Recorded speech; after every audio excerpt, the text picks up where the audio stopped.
This is message number 7 in my Endtime Babylon series. It's entitled Endtime Babylon City. Let us first talk about ancient Babylon's capital city. I explained in chapter 4 of the book that Nimrod was the founder of Babylon. Those following him are quoted in Scripture as saying, "Come, let us build ourselves a city," Genesis 11:4. They were rebelling against God's command to fill the earth, and instead desired to build a city so that they would not be scattered over the face of the whole earth. Ever since then, the cities of the earth have been the centers of the anti-God world. It could be argued that in remote, rural, and primitive areas and cultures of the earth, the world, the anti-God world, exists in a diminished way. The anti-God world is intensified in cities, Babylon being the first example of this. It is our cities that demonstrate the greatest achievements of humankind apart from God. In building our cities, we have built the kingdom of the world instead of the kingdom of our Lord. As Old Testament scholar Bruce Waltke notes, quote, "The cities that Nimrod built represent the human spirit to achieve significance and security through their collective technology independently from God," unquote.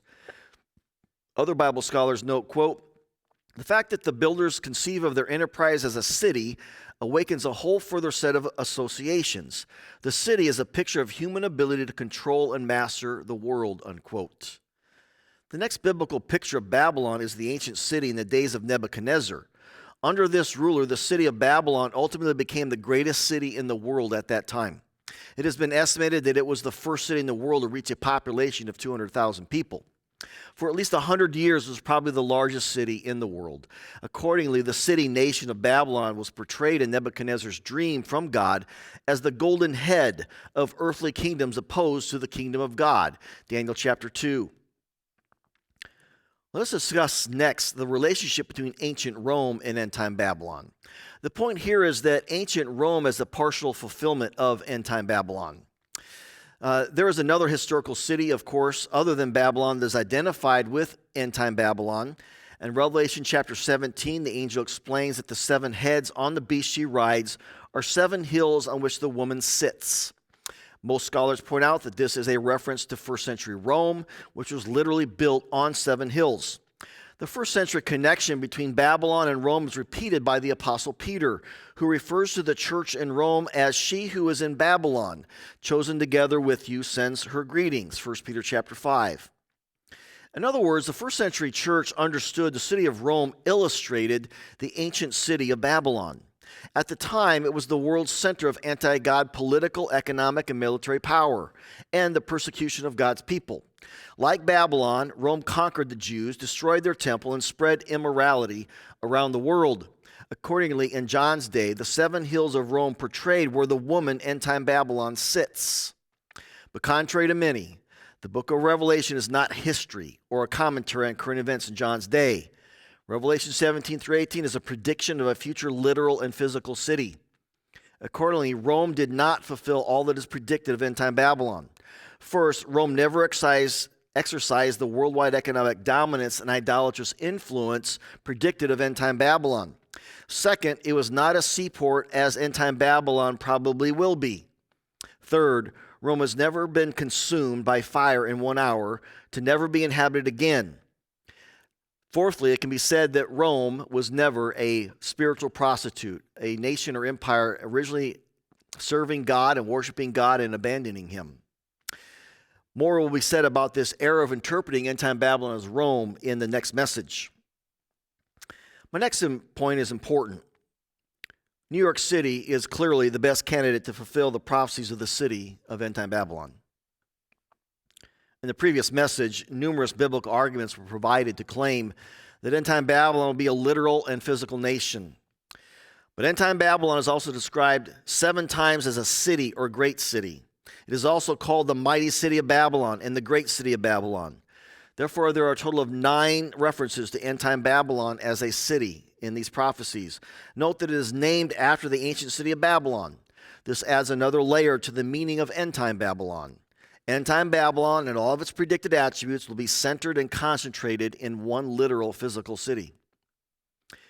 When end-time Babylon is destroyed in the end times, the prophecy states that all who earn their living from the sea will stand far off. When they see the smoke of her burning, they will exclaim, "Was there ever a city like this great city?"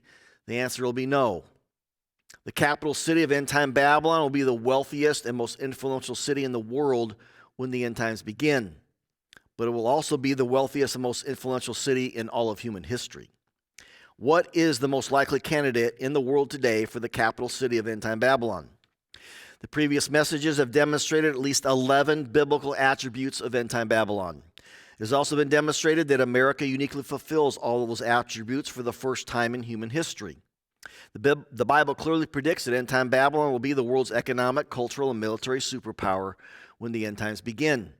It will be a nation that began committed to God, but turns to sinful idolatry and becomes a spiritual prostitute. For the foreseeable future, that nation is America. Therefore, it is most likely that end-time Babylon's capital city will also be located in America. More generally, it has been demonstrated that end-time Babylon will be the foremost source and promoter of the values of the anti-God world. Accordingly, the best candidate for the capital city of end-time Babylon will have the same attributes.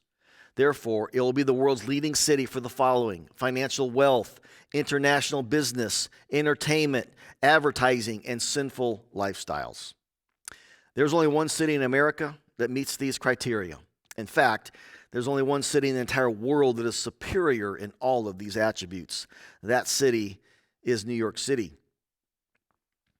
As the best candidate to be the great end-time city of Babylon, the New York metropolitan area, also called Greater New York, is the largest metropolitan area in the world by urban landmass. As you read the following description of New York City, keep in mind the wealth, commerce, influence, and gross sin predicted for the great city of Babylon in the end times. Think especially of the definitive statement regarding the identity of end-time Babylon when it is prophesied, "Your international businessmen were the world's important people." Notice how New York City is described as superior in all of these things compared to any other city in the world. The superlatives in the following description can be backed up by real-world data. Quote, New York City has been described as the cultural, financial, and media capital of the world. It significantly influences the world in commerce, entertainment, research, technology, education, art, politics, fashion, and tourism. Home to the headquarters of the United Nations, New York is the world's center for international diplomacy. For all these reasons, New York City has been called the capital of the whole world. Anchored by Wall Street, New York City has been called both the world's leading financial center and the most financially powerful city in the world. It is home to the world's two largest stock exchanges, the New York Stock Exchange and NASDAQ. New York City is a global hub of business and commerce as a center for banking and finance, retailing, and world trade. Many Fortune 500 corporations, international businessmen, are headquartered in New York City, as are a large number of multinational corporations. New York City has been ranked first among cities across the globe in attracting financial capital and business. Manhattan is the largest central business district in the world. New York City remains the largest global center for trading in public equity and debt capital markets. New York City also leads in hedge fund management, private equity, and the monetary volume of mergers and acquisitions. Several investment banks are headquartered in Manhattan. New York is also the principal commercial banking center of the United States and therefore of the entire world. Regarding its superiority in the world's wealth, as of 2017, New York City was home to the highest number of billionaires of any city in the world. New York also had the highest density of millionaires per capita among major U.S. cities in 2014 and therefore the world as well. In 2014, Manhattan was home to 6 of the top 10 postal codes in the United States for housing prices. Fifth Avenue in Midtown Manhattan commands the highest retail rents in the entire world at $3,000 per square foot in 2017. Regarding its superiority of influence in the world in a cultural way, through media and advertising, we read that New York City's Madison Avenue is the top global center for the advertising industry in the world. 7 of the world's top 8 global advertising agency networks have their headquarters in New York City. Many of the world's largest media conglomerates are also based in New York City. New York has been described as the media capital of the world. The city is a prominent location for the American entertainment industry, with many films, television series, books, and other media being filmed there. As of 2012, New York City was the second largest center for filmmaking, second only to Hollywood, and television production in the United States. New York is the world leader in independent film production. A record 66.6 million tourists visited New York City in 2019. New York City is the most photographed city in the world. Times Square is sometimes referred to as the crossroads of the world.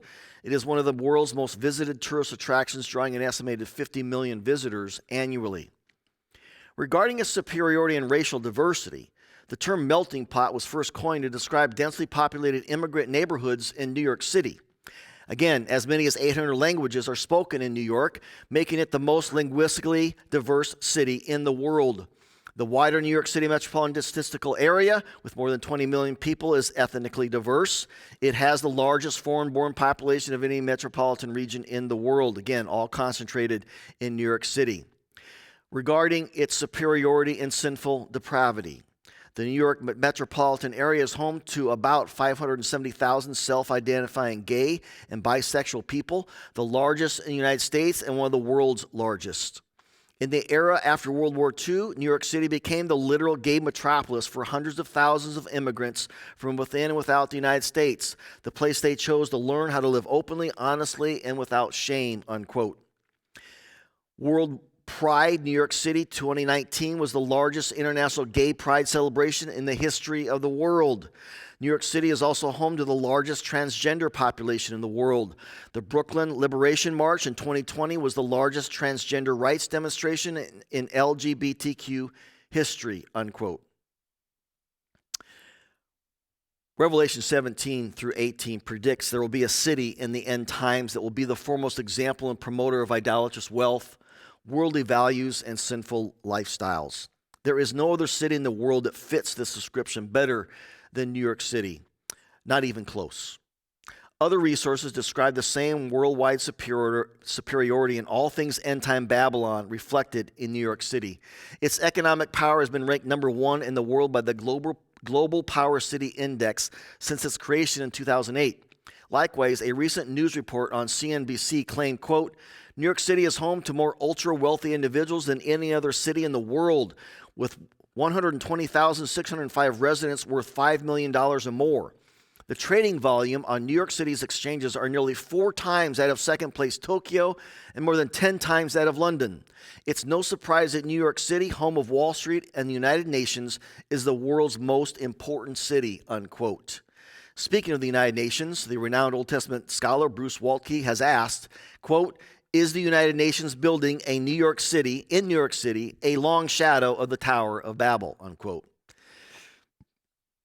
4 times in Revelation 18, Endtime Babylon is described as living in luxury and possessing excessive luxuries. Forbes magazine reported, quote, international visitors spend more money in New York City each year than in any other city in the world. New York is one of the most important capitals of the luxury business, unquote. Another attribute of the capital city of Endtime Babylon is that apparently it will be surrounded by water.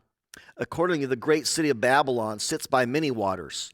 A parallel prediction in Jeremiah describes Endtime Babylon as you who live by many waters. Accordingly, New Testament scholar Grant Osborne notes, quote, the reference is an allusion to the ancient city's location on the river Euphrates, surrounded by a network of canals, unquote. But how would New York City fulfill this prediction that the great city of Babylon sits by many waters? Unlike other proposed candidates for end-time Babylon like Iraq, Rome, or Jerusalem, New York City is surrounded by many waters. Manhattan is literally an island. In addition, end-time Babylon's location near many waters will evidently make it a major seaport. Again, the prophecy predicts that every sea captain and all who travel by ship, the sailors and all who earn their living from the sea, will stand far off. When they see the smoke of her burning, they will exclaim, was there ever a city like this great city? They will throw dust on their heads and with weeping and mourning cry out, woe, woe to you, great city, where all who had ships on the sea became rich through her wealth. Revelation 18:17 through 19. There are several reasons to expect end-time Babylon to be a major seaport. First, again, it is described as being located by many waters. Second, the text makes it obvious that the city will be able to be seen from the sea. Third, there's an emphasis on a relationship with every sea captain and all who travel by ship, the sailors and all who earn their living from the sea and all who had ships on the sea. Likewise, even the Greek for international businessmen used 4 times in Revelation chapter 18 specifically means, quote, one who travels by ship for business reasons. Evidently, some of the international businessmen of Endtime Babylon will also be among those sea captains. Therefore, a primary source of commerce for the future capital of Endtime Babylon is an ocean seaport. New York City Harbor is one of the largest natural harbors in the world and second in volume in the United States, only to Los Angeles. The great city of Babylon is described as being a foremost center for having human beings sold as slaves, Revelation chapter 18, verse 13, at least at some point in its history. Remarkably, as one resource puts it, Wall Street was a slave market before it was a financial center. To normalize the trading of fellow human beings, the city officials established a slave market on Wall Street. Thus, Wall Street became the go-to place for slave owners to buy and sell their property. Slaves helped build the wall that Wall Street is named for. Slavery was such a big part of early New York City that during the colonial era, 1 in 5 people living in the city was an enslaved African, unquote. Finally, New York City could surprisingly be considered a capital for the American military. West Point Military Academy is located only 50 miles from the center of New York City. West Point is the very first, oldest, and most influential military academy in the world. It has produced by far the most leaders of American military forces in its over 200-year existence. The military training and research that has occurred at West Point is a primary reason that America has by far the most powerful military in the world. Other cities in the world possess some of the attributes described above, but no other city in the world even comes close to New York City in reflecting all the prophesied attributes of the great city of Endtime Babylon in the end times. Accordingly, Krieger, McGriff, and Woodward conclude in their book, The Final Babylon, quote, "If we are living in the last days of the last days, and the Lord returns soon, there is only one city which bears any resemblance to Babylon as depicted in Jeremiah, Isaiah, Zechariah, and Revelation. That city is named New York City," unquote. Finally, would you be surprised to learn that within the city limits of New York City, there is actually a city named Babylon? It is located on Long Island, and it has over 200,000 inhabitants. Its founder, Nathaniel Conklin, originally called it New Babylon, naming it after ancient Babylon. Babylon, New York, is a real city, and its presence is perhaps one more modern sign that New York City will be the capital of Endtime Babylon. Thus far, 12 biblical attributes of Endtime Babylon have been discussed. It has been clearly demonstrated that only America fulfills these 12 biblical attributes predicted for Endtime Babylon. In the next message, the most popular alternative views for the identity of Endtime Babylon will be discussed further. It is suggested that the clear weaknesses of those views make America an even more likely candidate to fulfill prophecies in Revelation chapter 17 through 18.